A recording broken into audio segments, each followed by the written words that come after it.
高2の途中で京都から東京に転校してて、家庭の事情があって。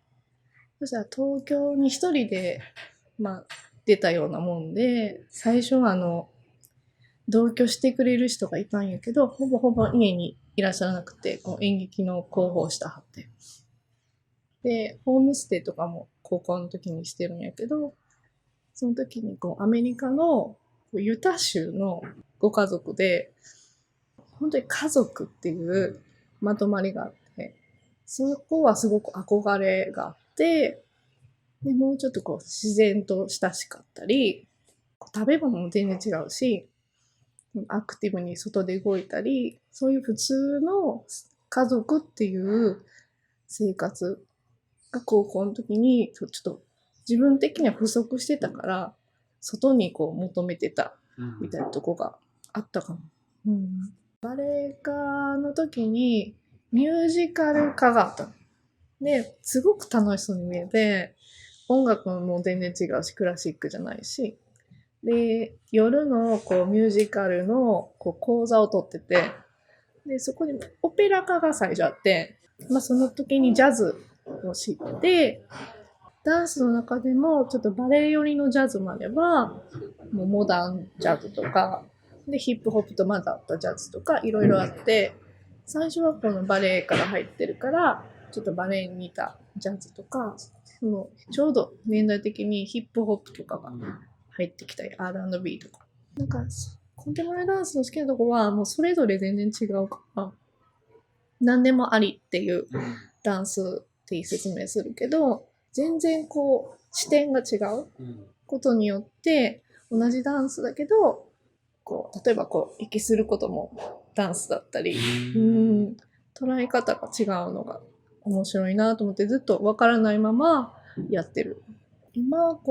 CM とか、きっちりみんなが踊れるような振りがついてたり、で、子供たちも学校で習ったりして、で一緒に同じことを振りをやるっていうのが、すごく一般的なダンスやと思うんやけど、そのダンスじゃなくて、もうちょっとやっ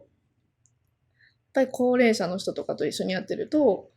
同じことをやるっていうことが難しかったり、それぞれの出てきた動きが面白かったりするので、そっちを活かすにはどうしたらいいんだろうってことの方が興味があったので、例えばイメージの言葉を使った耳の中から綿毛が出てくるとか、そこまで難しい言葉はピンとこなくても、知的障害者通所施設に行ってるんだけど、10年ぐらい。ぽいぽい記憶の中から出てくる言葉があって、それはどんな感じとか、どういうイメージとか、で、それを誰かに伝えるときにはどういう風に伝えようとか、質感だったりとか、そういうその人しかない動き、そういうことの方が、もっと私の日常とか接してる人には、その方がもっと突き詰めた方が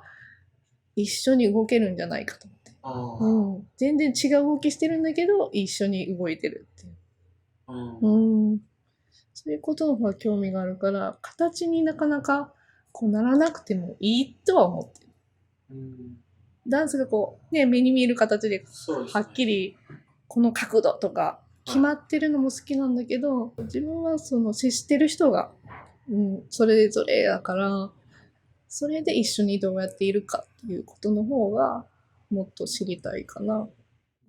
いろんな子供たちが身体的に不自由があったり、ちょっと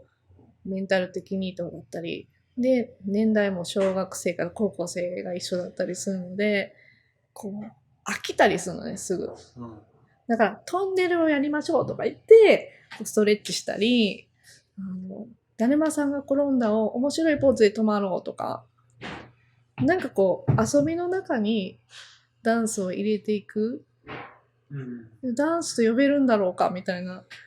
疑問もありながら、でも一緒に動くにはどうしたらいいんだろうっていうので、お互いが知ってるものを探すしかなくて。そしたらもう自分が全然知らない遊びも知ってたり、で、布とか持ってみたら全然違う動きになったりとか、